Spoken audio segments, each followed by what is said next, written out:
Well, folks, it's 5 years ago on this day, you had supporters of Donald Trump who stormed the United States Capitol, destroying property, beating up cops. It was mayhem that took place on this day. It was led by Donald Trump.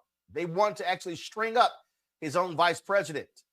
Donald Trump did nothing about it. He sat in the White House, watched it happening, and frankly was happy to see it. Unfortunately, this country put those people back in office. They're sitting in the White House. A lot of those Republicans still in Congress today. And so we remember what took place on January 5th. And so many MAGA conservatives, they just go, oh, why are y'all making a big deal out of this? As if we did not see with our own eyes what these thugs were actually trying to do. Angry because their little G God lost the election. Here's a compilation video that lays out what took place 5 years ago. It's about a 4.5-minute video. Watch this.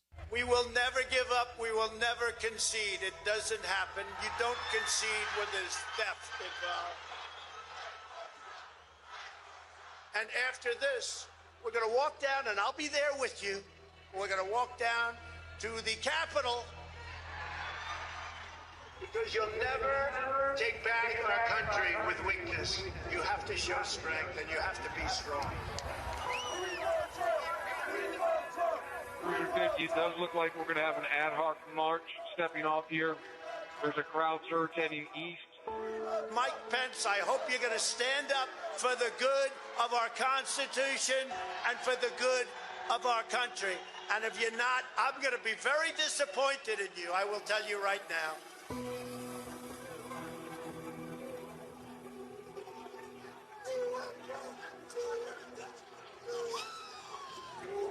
We're going to give Riot warning as soon as the hour is here. We're going to give Riot warning. We're going to try to get compliance, but this is now effectively a riot. 49 hours declaring it a riot. 5 to 50 be advised. They're trying to breach and get to the Capitol. Hold the line! Hold the line! Hold the line!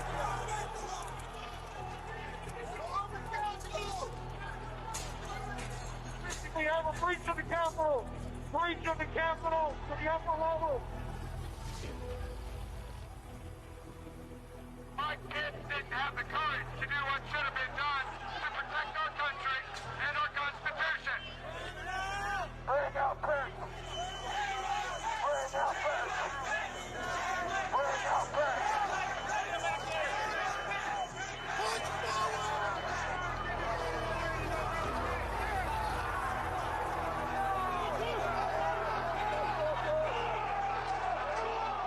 We can't hold this. We're going to get too many people. Look at this vantage point, man.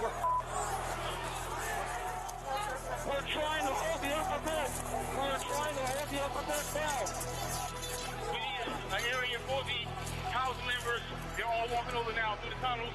We need to move now. Copy. If we lose any more time, we may lose the ability to leave. So if we're going to leave, we need to do it now. We lost the line. We lost the line. All MPD, pull back. All MPD, pull back to the alphabet. ASAP. H208 with 4 members. The door's barricaded. There's people flooded the hallways outside. We have no way out. Officers still remaining on the House floor, so we can secure the members on the other side. Copy. Get him up!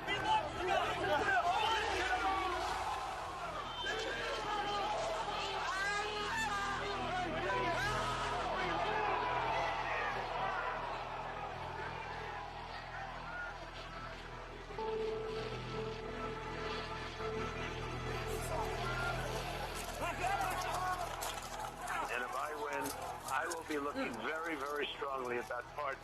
And I mean full pardons with an apology to the many, an apology.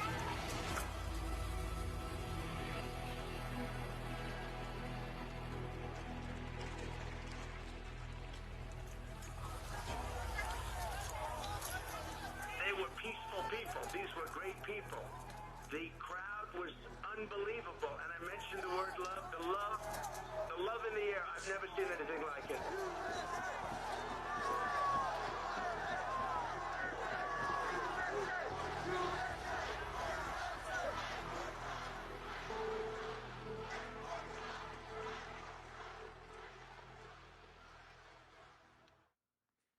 Now, folks, here's what's also crazy. Congress passed a law, literally passed a law, stating that this plaque is supposed to be placed in the U.S. Capitol. It says, on behalf of a grateful Congress, this plaque honors the extraordinary individuals who bravely protected and defended the symbol of democracy on January 6, 2021. Their heroism will never be forgotten. If you zoom in here, it says United States Capitol Police, Metropolitan Police Department of the District of Columbia. And then it says Arlington County, Fairfax County, Maryland Department of State Police, Metro Transit Police Department, Metropolitan Washington Airport Authority, Montgomery County, Maryland Department of Police, New Jersey State Police, Prince George's County, Maryland Police Department, Prince William County, Virginia Police Department, Virginia State Police, the federal agencies, Bureau of Alcohol, Tobacco, Firearms, and Explosives, Department of Health and Human Services, Department of Homeland Security, Federal Bureau of Investigation, National Guard Bureau, Department of Defense, Pentagon Force Protection Agency, Department of Defense, United States Marshal Service, United States Park Service, United States Secret Service. This is the actual plaque. Here's the problem. If you actually go to Capitol Hill, this plaque is not there. This plaque is not there because Republicans refuse to actually put it up. 5 years later, this plaque still is not up because the so-called people who love talking about protect the blue, they are in cahoots with Donald Trump and these domestic terrorists, and they do not want to honor those Capitol Police officers. Joining us right now is Congresswoman Norma Torres of California. Congresswoman, glad to have you here. Bottom line is this here. I don't want to hear jack from any damn MAGA Republican about how important the police officers are when Speaker Mike Johnson has no guts.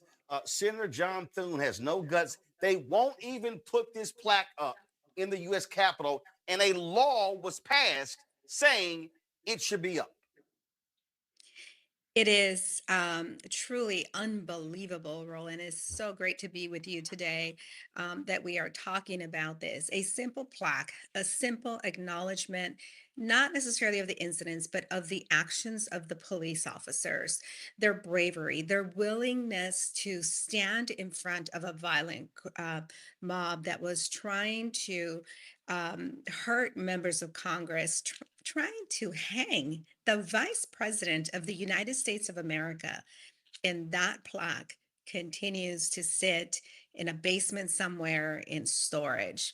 However, some members, like myself, we have a printout, a poster of that plaque, and that sits at the front of our offices, acknowledging that we support our officers and we thank them for their bravery.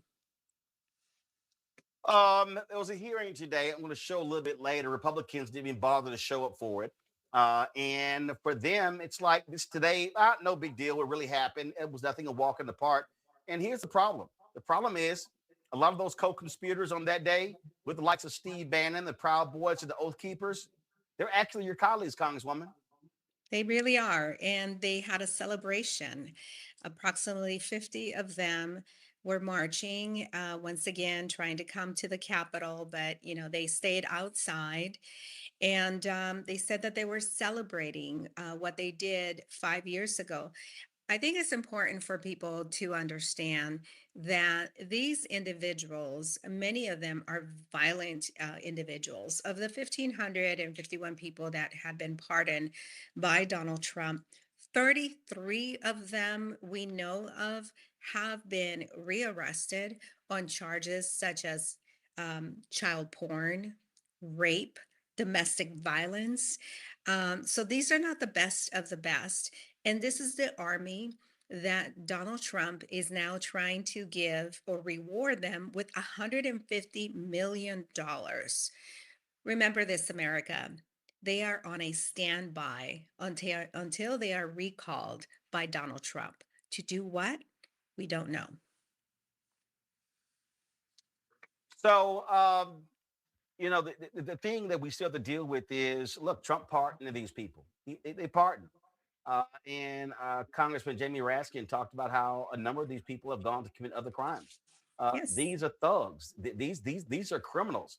And not only that, Trump is literally giving the family of Ashley Babbitt millions of dollars $8 because million. she chose to defy orders and try to break into the building. But they casting these folks as heroes, as martyrs. Yes. And do you know how much the police officers that were injured, that were bloodied, many of them can't even return back to work? Do you know how much they have received in payment for their injuries? Zero. That's the amount. Well, that's what we're dealing with. And unfortunately, again, for the Republicans today, it's no big deal to them. It was just simply a bump in the log. And unfortunately, the people who tried to overthrow the government that day, overturn the election results, the problem is they're the ones now in charge. They're in charge of the White House, they're in charge of the House, they're in charge of the Senate. They have all three branches of government. And because of that, and because Republicans in Congress do not have the backbone to stand up to the bully in the White House, we are not able to block any of the actions, including bombing Venezuela, Nigeria, and God knows, is Greenland next? I mean, this is what this president is talking about, and Republicans cannot seem to muster the courage to stop him. We can stop him if we work together and pass bills to stop him. Indeed. Congressman Torres, we certainly appreciate you joining us. Thanks a lot. Thank you so much. It's great to be with you, Roland. Folks, one of the January 6 rioters actually stood up today at the hearing, and he wanted to know why Republicans are not there. What's wrong with you Democrats? Congressman Benny Thompson of Mississippi, he had a very quick response for him.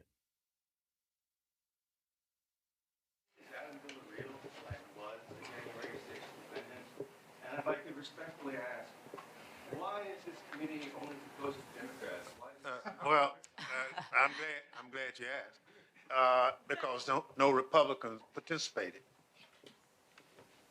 No, you're not part of the thing. You're welcome to be here as a spectator.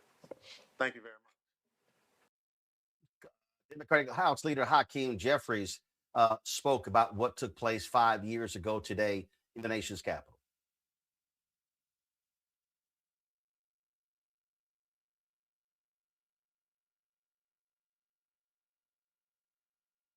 Stretch. All right, folks, we're trying to get that Hakeem Jeffries video ready for you. Again, this is a day that will go down in infamy in this country. But for Republicans, hey, it was simply Act 1. They're now engaged in Act 2. Their whole goal, as we said, was to completely overturn the results. Donald Trump continues to lie repeatedly about the election result. He still complains. He still whines and complains. And oh my God, oh, how it was just so awful. He's lying about voter fraud over and over and over again. And so it's clear that these Republicans don't care. And then what did they do? They went on to change any number of laws after the fact. And so, and again, when you look at all these different reports about what took place on January 6th, here was something that Jeffries actually shared on his Twitter account about January 6th. On January 6th. Breaking news tonight, the deadly siege on Congress. Images not seen in modern American history. Democrats, Republicans. Unacceptable, undemocratic, and un-American. The entire nation understood exactly what we were looking at. An attack on American democracy. We have a breach of the Capitol! Breach of the Capitol! There were investigations. The select committee to investigate. Convictions. Facing sentencing in Washington today. Justice. But Donald Trump didn't just excuse the violence. He celebrated it. That was a day of love. He put criminals back on the street. Approximately 1,500 for a pardon. Some of them went on to continue terrorizing law enforcement, even committing crimes against children. Full pardon. And Republicans in Congress have gone along with all of them. So I have been betrayed by my country. They've deliberately weakened the law enforcement agencies tasked with protecting our democracy. They've made their beliefs clear. That violence in service of Trump is above the law. you would actually think it was a normal tourist visit. On January 6th, Donald Trump tried to overthrow the government. I'll be there with you. We're going to walk down to the Capitol. Republicans in Congress helped him do it. Of course, I talked to the president. I talked to him that day. They may normalize political violence, but we won't let it happen again. Now, what's also crazy to me, what's crazy to me, is you know, you watch these nutcases. You watch how they responded, and you saw that fool. You saw how that idiot Donald Trump, how he responded. But when you want to see what a real person looks like, a person who became president, was president-elect. Remember, this is how the president-elect Joe Biden responded on that particular day 5 years ago. Not just an inconvenience, but I'm sorry for the reason I've delayed coming out to speak to you. I initially was going to talk about the economy, but all of you have been watching what I've been watching. At this hour, our democracy is under unprecedented assault, unlike anything we've seen in modern times. An assault on the citadel of liberty, the Capitol itself. An assault on the people's representatives and the Capitol Hill police, sworn to protect them, and the public servants who work at the heart of our republic. An assault on the rule of law like few times we've ever seen it. An assault on most sacred of American undertakings, the doing of the people's business. Let me be very clear.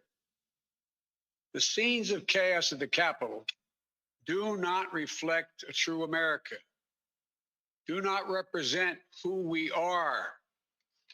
What we're seeing are a small number of extremists dedicated to lawlessness. This is not dissent. It's disorder. It's chaos. It borders on sedition. And it must end now. Folks, that was just some of what President-elect Joe Biden had to say at that particular time. This is Democratic leader Hakeem Jeffries today.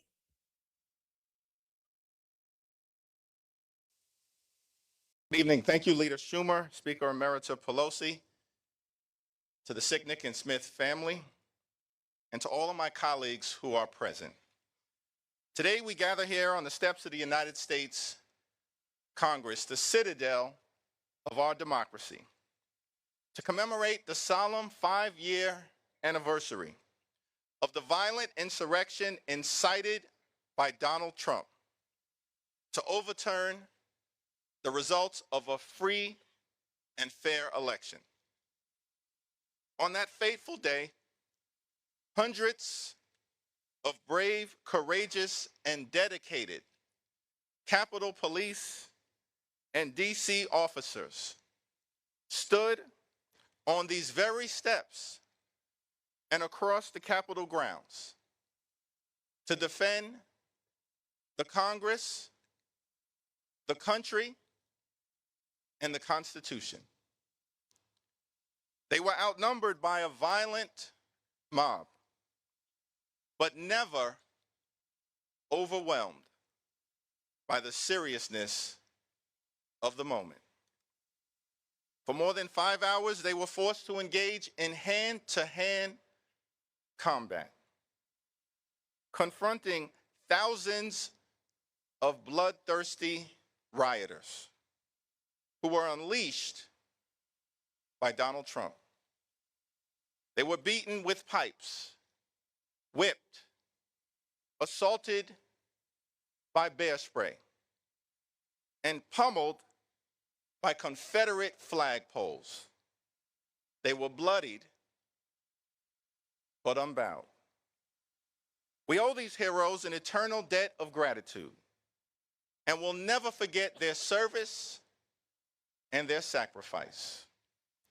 Had it not been for their bravery on that fateful day, many of us would not be alive right now,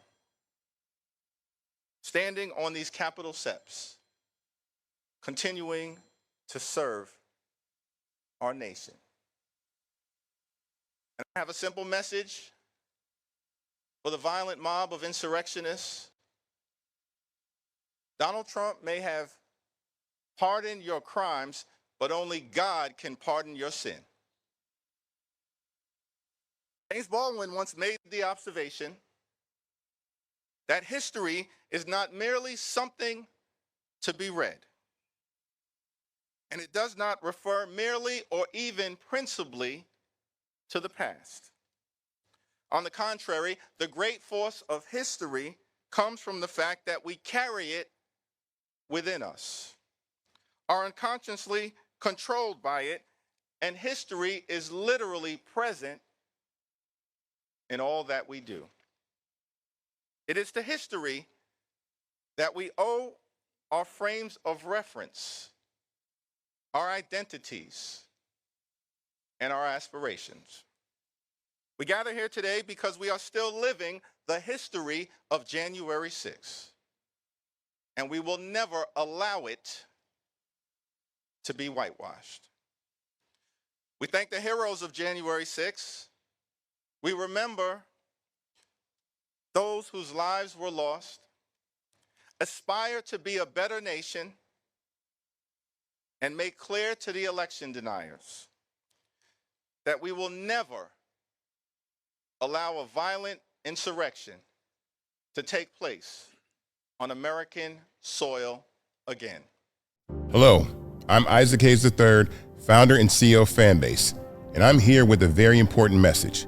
We are at a turning point in the Black community where we must have equity in the apps we use that scale to billions of dollars. But this time, we own the infrastructure, we own the culture, and we shape the future. And Fanbase is the future. Fanbase combines the free functionality of Instagram, TikTok, and YouTube into an all-in-one platform built for the evolution of social media and monetization. With over 1.4 million users, that's real proof that we are shifting the conversation of tech ownership and equity for creators. So right now, I want you to go to startengine.com/fanbase and invest today. The minimum to invest is $399. That gets you 60 shares of stock in Fanbase at $665 a share. This marks a turning point in Black ownership of social media. If we don't take this opportunity to own social media right now, we will always be customers to our own creations. And that can't go on. So once again, go to startengine.com/fanbase and invest today. We must own the platforms where our voices live, our stories matter, and where our culture drives the world. Thank you.